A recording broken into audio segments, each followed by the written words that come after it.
Welcome back to my podcast. I'm your host, Hezekiah Judah, and I want to say do me a favor, hit the like and subscribe button. And today we are going to do part two to my testimony.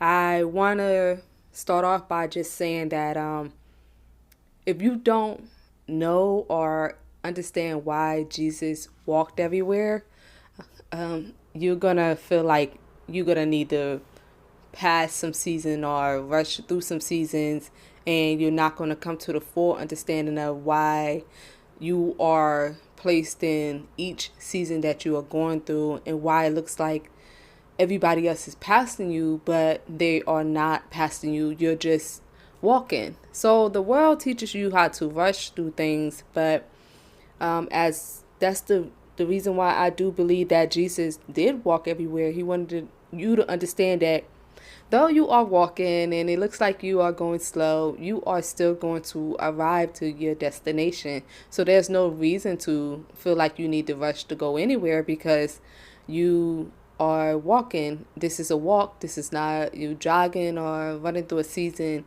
And please, if you ever feel the need that you are not understanding why you're going through what you're going through, that's what they are there for. So if and you're developing your this relationship as you go along. So I just wanted to put that out there before I started. And the reason why I say that is because I I I'm still like, even though my mom started it off with me with us practicing walking everywhere, I have come to find out that the reason why I need to walk is to control my anger, and it helps me to relax. It's not just beneficial exercising, but also for my anger, because I remember at the beginning of my journey, I was like really, really angry. And one of the things that Jesus said to me was, you need to go for a walk. Like, you really need to get out and go for a walk. So it was, that was something I couldn't understand, because I was like a little frustrated at like, why did I have to walk everywhere? I was becoming tired and exhausted. And that's when he explained, like, your anger is getting the best of you, and the only way to overcome this is because you need to walk. You need to walk this journey out, and you need to, get in a healthy habit of walking. Because every time you get to a point where your anger is overseeding what I am trying to do with you, what I'm trying to teach you, and nothing's getting through because you are angry. So that was something that I put in practice earlier in my journey. That was there. I have scriptures that help me at the beginning, and like I would say, I have anywhere between there's like five main scriptures through each season that I go through. So it's always like five for me. I always pick up five, and they always help me to understand that, how at the beginning of the year you have this word that God gives you, and it always helped me to understand, okay, what last year, when I had my word, I didn't get it until the end of the year. Like, I didn't understand what he meant until the end of my year. And I was practicing this, like speaking this over my life every month, but I didn't get a deep revelation until like the end of November, early December. And I remember telling one of my coworkers that was cool with that, when we was talking about our words for this year, which is 2025, and we was talking about a word for 2024. And he was laughing with me. He's like, yo, sometimes it's just like that. But whereas I was moving forward, people that I was, talking to throughout the year, they were being stuck in the same position and going back through the same circle that they were going through. One of the guys understood why he was going through what he was going through a repeat season, and he's like, this is my third time. And I was like, yo, dude, you really have to learn your lesson and not go back. And it was the same thing that was taking him out. And I remember him telling me his story, the like, dealing with lust. And we was having that conversation because a lot of guys don't understand that, females have struggled. Maybe just because they're not voicing it, And then I was telling them like what I was going through, and they were like, "Yo, I never would have looked at it that way." So at the beginning of my journey, I had this. It was.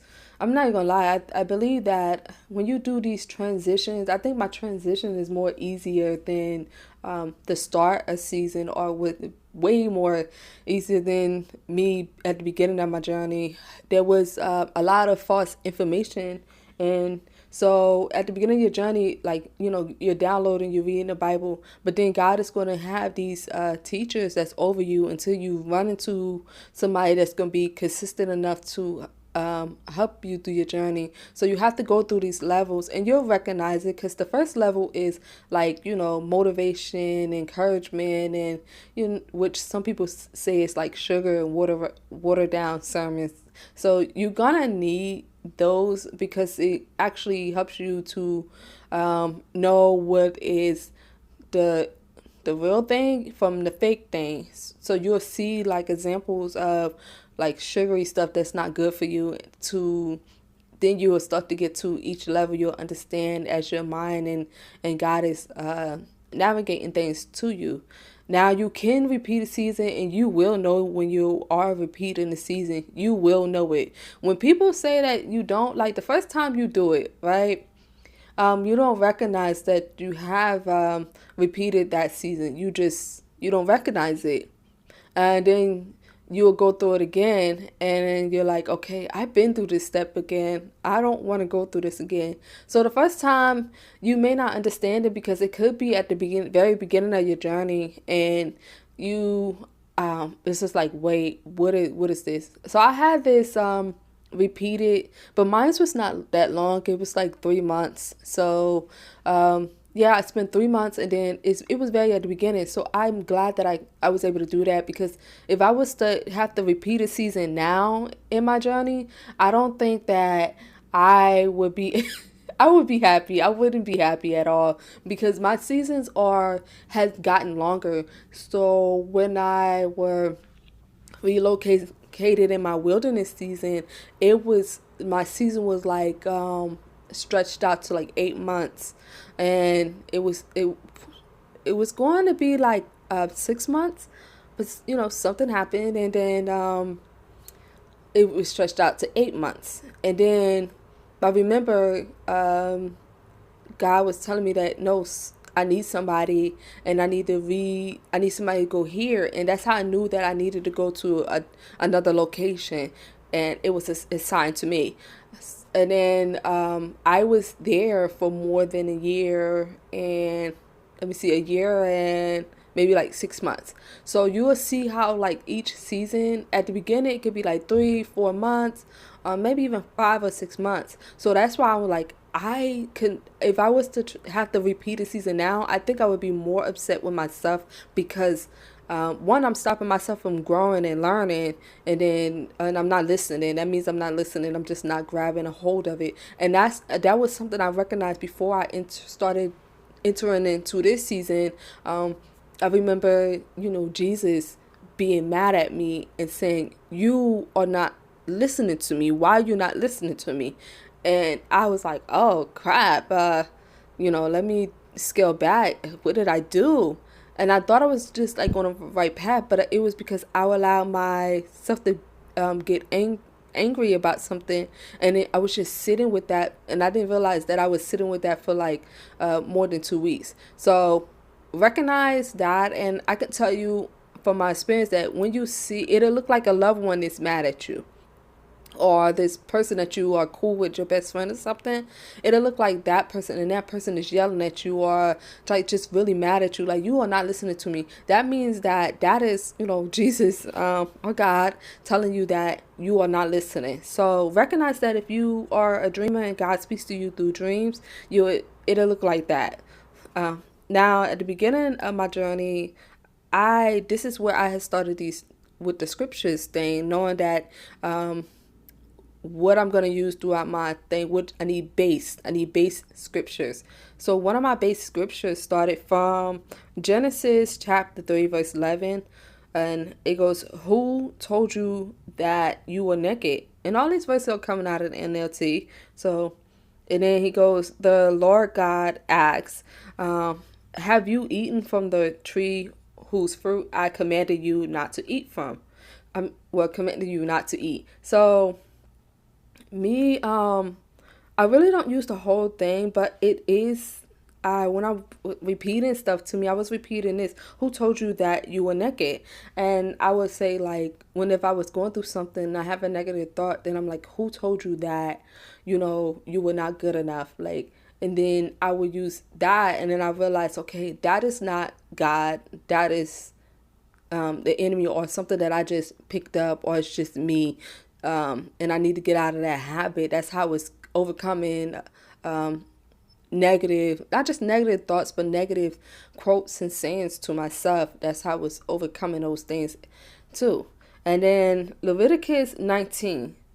I always tell people, when people ask me where did I get my methods and everything, yeah, I'm a little on the extreme side. So I don't recommend that you kind of like follow me at the beginning of your journey, because everybody's not designed and created the same way. We are, yes, we are many parts of the same body. Now, I don't cause division, and I don't want you to stumble back. So for me, I'm going to tell you this. I am a little on the more aggressive side when I'm trying to overcome something, because I don't want to just sit in a negative thought or something. So I'm a little bit on a bold or aggressive side. But I got my base out of Leviticus 19. So I went to Leviticus 19. Leviticus is really something is tough, and it will, if you are more on the like sensitive side, reason why I don't recommend you to do what I did is because you would start to, you'll stumble backwards, and you will be like, oh my God, this, like, why God? Like, yeah, and then you can get stuck. So, but me, I'm trying to overcome something. So I just went really extreme. And I started with Leviticus 4, 19, and this is verse 4, is, do not put your trust in idols or make metal images of gods for yourself. I am the Lord your God. That I kept in my heart, because I wanted to make sure that God was always first, and Jesus came first. I wanted them to be first in my life, so I went. That's why I say I went really. I just jumped over. I jumped all the way in, and when I tell you I jumped all the way in, I spent like 3 days just reading my Bible. Like, I didn't realize that I didn't eat until my mom told me that I didn't eat. So basically, I went like 3 days just going in at the beginning of the Bible, and this is where I ended up. And then Leviticus 19:12, do not bring shame on the name of your Lord God. Wait, let me repeat that. Do not bring shame on the name of your God by using it to swear falsely. I am the Lord. Meaning that you shouldn't be like on God and all this other stuff, because you just don't. Now the world do it because there are many gods, and they're going to be serving a different god. So as for you, do not do this. Do not swear. Take it out. That's where I went in with my language. I started with my language. I was a year in, and this is where I don't think I really swear a lot on God, but I had to get the swear part out of my language, and that's how I got the swear part out of my language. Leviticus 19 verse 28, do not cut your bodies for the dead, and do not mark your skin with tattoos. I am the Lord.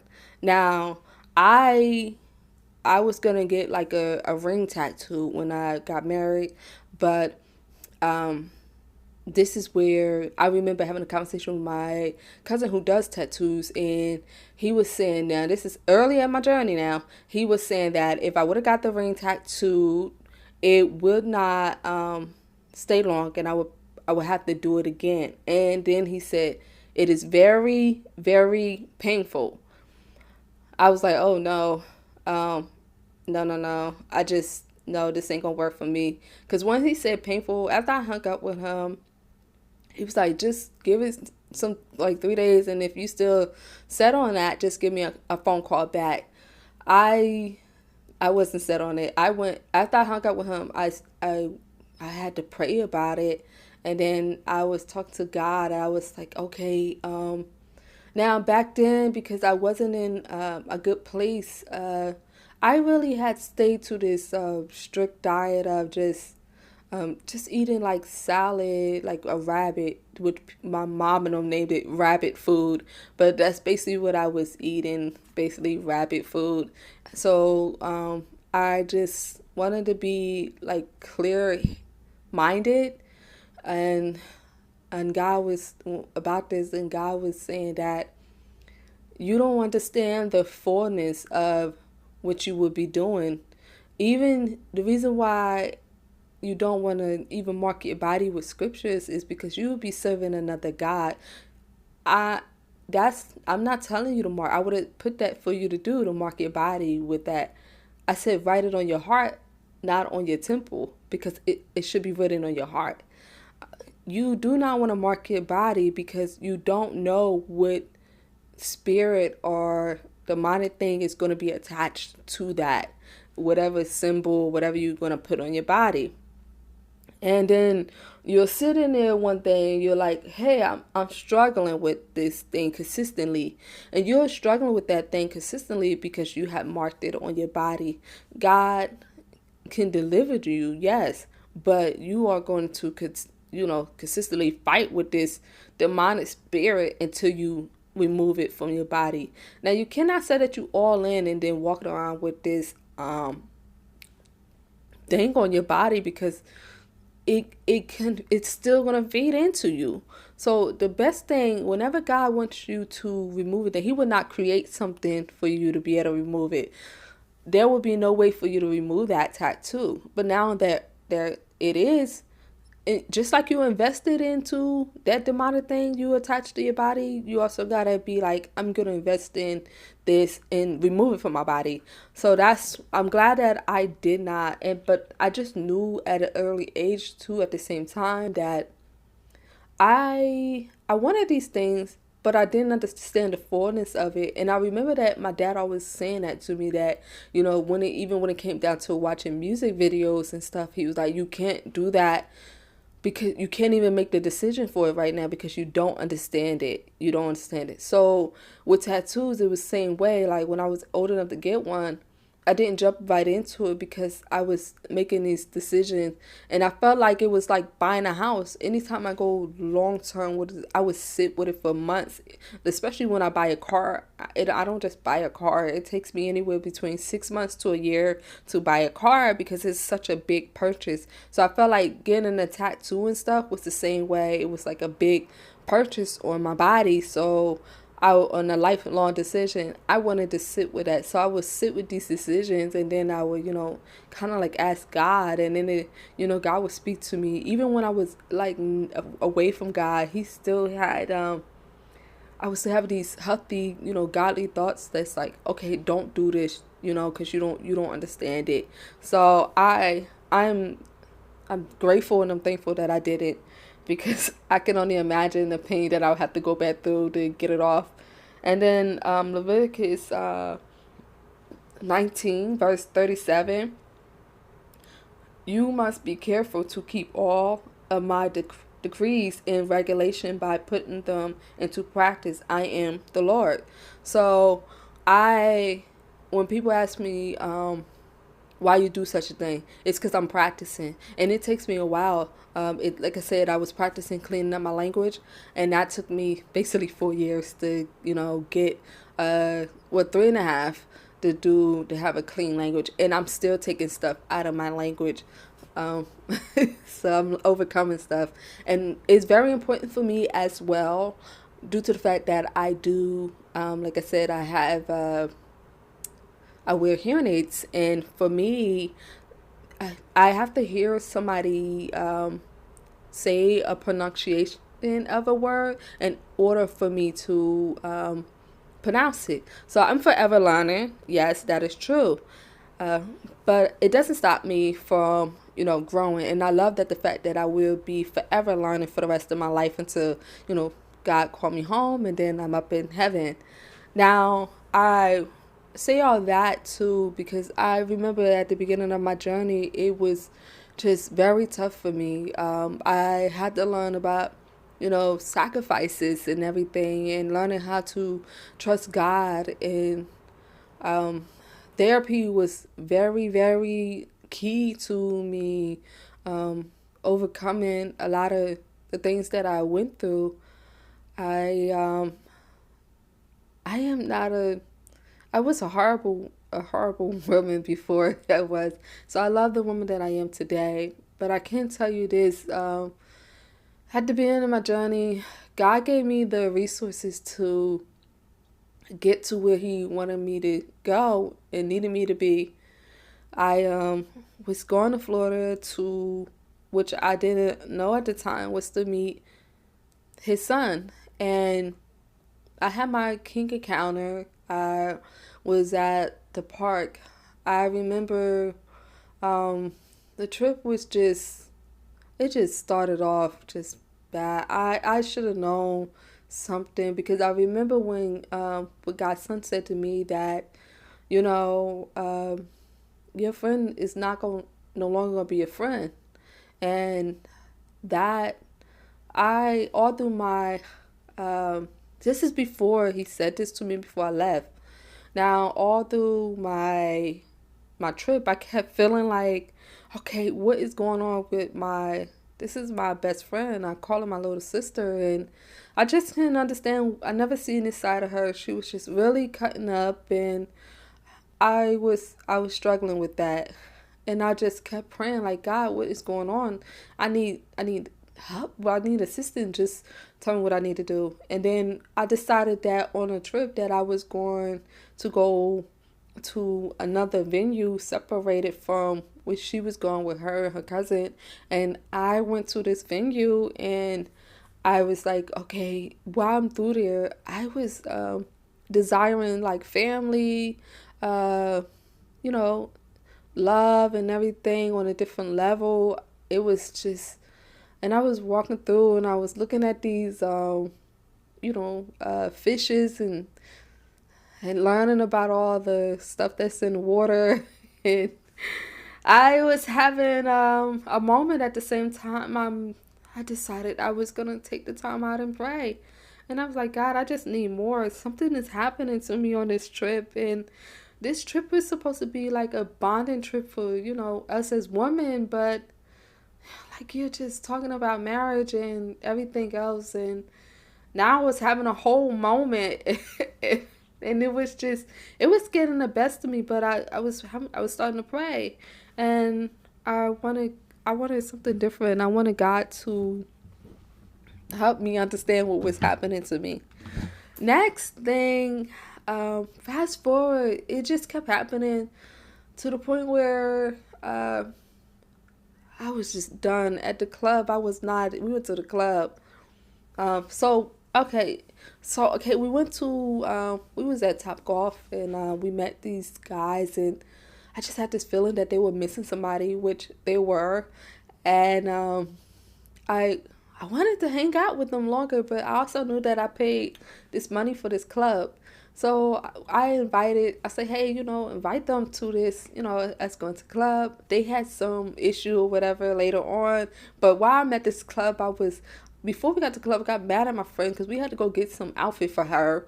And then it should have been packed already. Then we fast forward, we get to this club, and I am not. I'm already upset, and then I'm not having a good time. So like an hour and some change in, my friend decides she's gonna show up at the club. I'm a little like bent. I'm mad at her. Listen, I didn't have none of the alcohol that I purchased.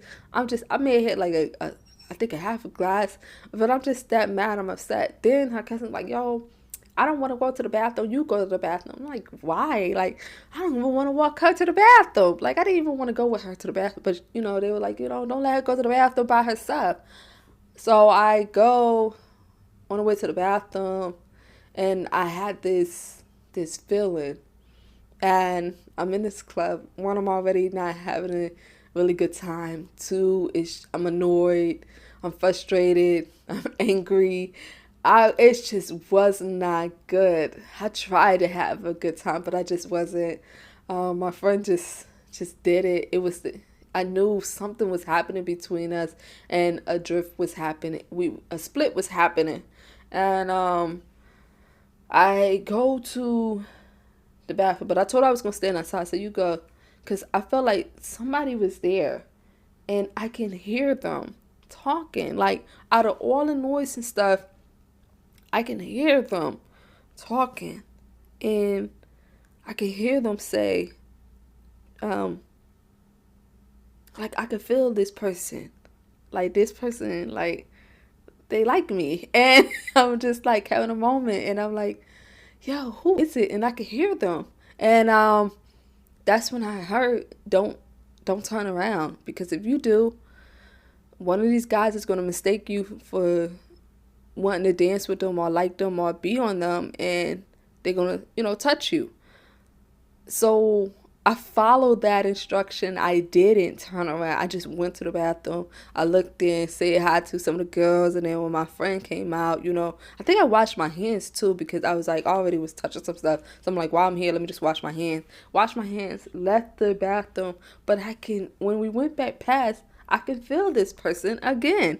So we left. I went past. I went to this person. Went past the person again, but I felt like a change happened right there, and I wound up. It was like this decision that I had to make before I left the club. It was like God needed to know, you need to make a choice right now.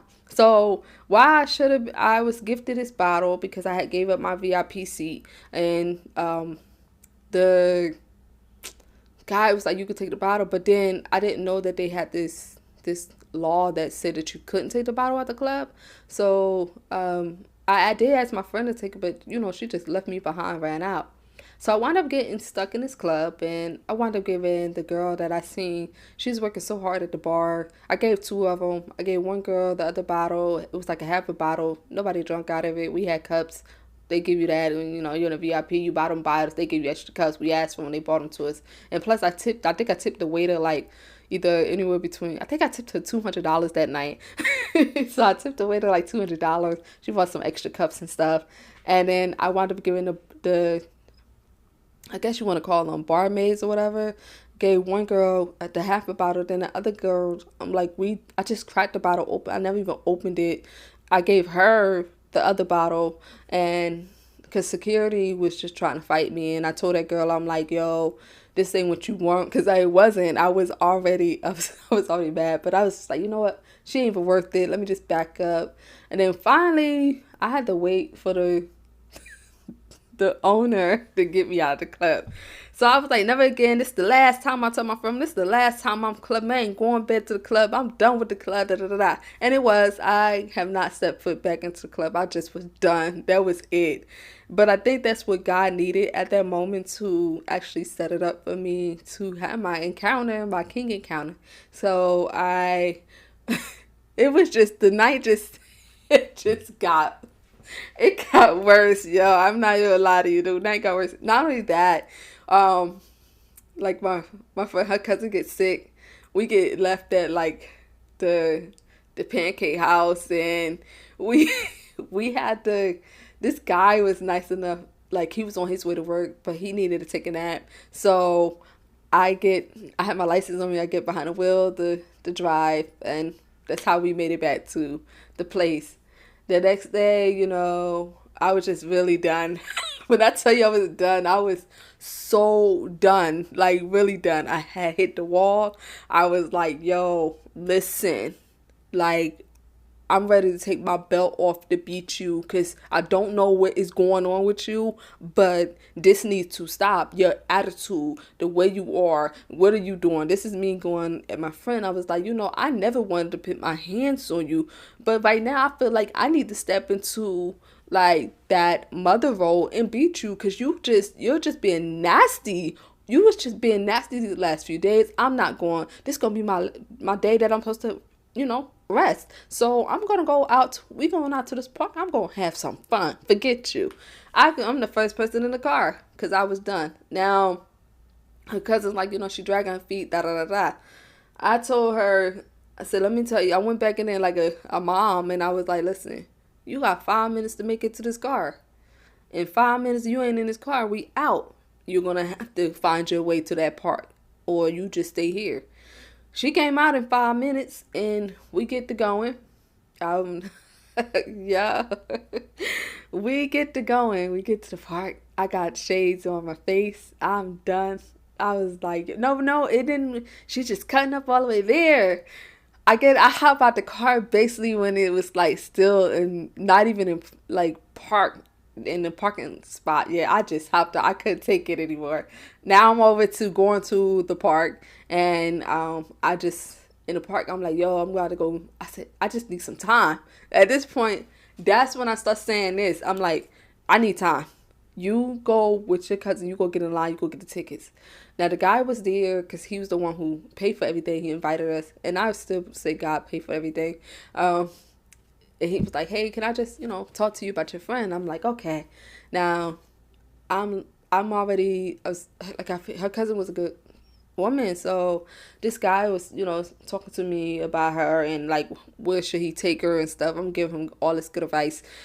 And then, because I was like, hey, you really ain't got to walk with me to the machine. But then he was like, I'm going to pay for the food. And I was like, you ain't got to do that. I said, okay, fine. After he swiped, I said, okay, well, then I'm going to pay for the drinks. I think I paid for the drinks. And because we walked over to the next spot. My friend, I asked her, because I never had, like, these fried Oreos. And I asked her, like, if I could have a bite of it. And then she gets upset and I flipped out at that moment. Like, not really flipped out. I told her, you ate half my food yesterday and I paid for everything. I said, I'm not going to do this with you. And I walked over to go get some drinks. Then that's when they met us over there and stuff. And yeah, no, he paid for it. And then I said, thank you for everything. Her cousin said, thank you. She decided that, well, I'm the prize and you supposed to pay for this and that. And it wasn't like he on a date with us. He was on a date with her cousin. So I was like, I had it. So I kind of went off on her. And again, I said, you should not be doing this. This guy don't know you from a can of paint. And yet you're being very nasty. And this is not right. So at that moment, I had made a decision. I took my funnel cake, my drink. I sat down at that table. I told him, get away from me. I watch everybody's stuff, but I need time. I kept saying, I need time. I said, get away from me. I need time. I just need time. I sent him to get on a ride, and I sat down at the table. I'm over there praying to God. Like, I say, you know what, God, if this your life, if it's anything better than this, or it's going to be like this, then I don't want it. You're going to have to show me better. There's no way you're telling me that my life is going to be better and I've got to deal with this. I'm like, I don't want to deal with this. This is just it. My trip is just, I'm supposed to be having a good time. I'm not having a good time. Like, I'm really over there having it out, talking to God while I'm eating this funnel cake. I just put the funnel cake in the garbage and I turned around and sat down. And I mean, I was looking over there. I didn't see this guy at all until he was up standing in front of me, and like he waved at me, he smiled, and I thought, my God, he got a beautiful smile. Like, yes. And in that moment, I had this feeling, hey, I know this man, and God's been talking to me about him for years, and he looked exactly how God had described him. I mean, tall, height, everything, skin color, everything, what he was wearing, everything, down to what he had on. And at the moment, it was take me a moment because it was like my brain was going through this Rolodex, and I'm like, where do I know this guy from? And that's when, Holy Spirit was like, from your dreams. And I was like, oh my goodness, it's him. Oh my God. So I started like having this freak out moment because I couldn't believe that. Oh my God, like, you did not lie. Like, he's everything that you said he was going to be. He's here. And which was funny because my friend was like looking at me, we were like, what's going on with you? And then I didn't tell them at the moment, but in my heart, I was doing like these checks. So when I looked and I was like, like, his cousin was there and his cousin was introduced, like, talking, and that's what he was saying, like, that was his cousin. He was letting me know that was his cousin, and I was like, oh my God, you see him too?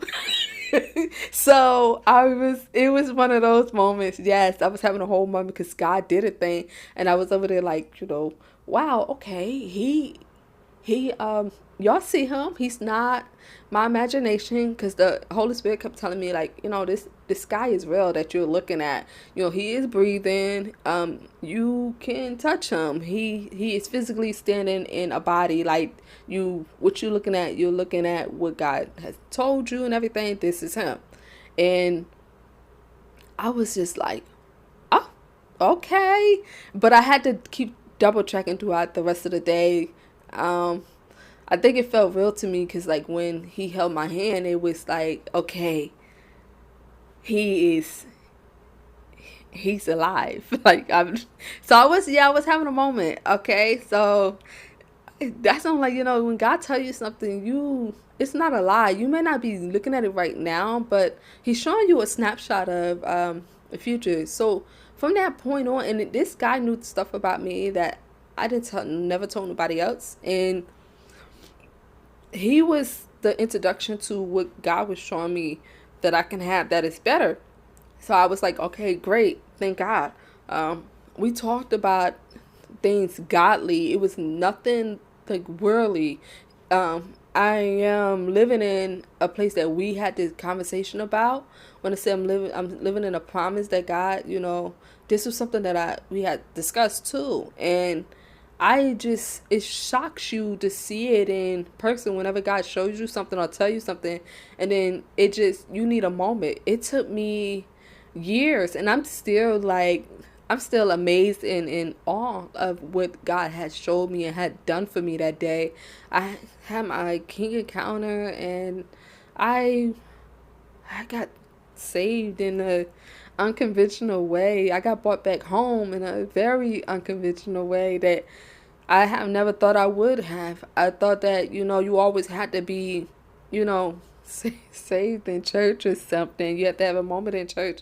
Because I have had moments in church, but this was very, very different for me. And I love that God did it this way, because I have a unique story that nobody else could have ever done, or even, done this for me.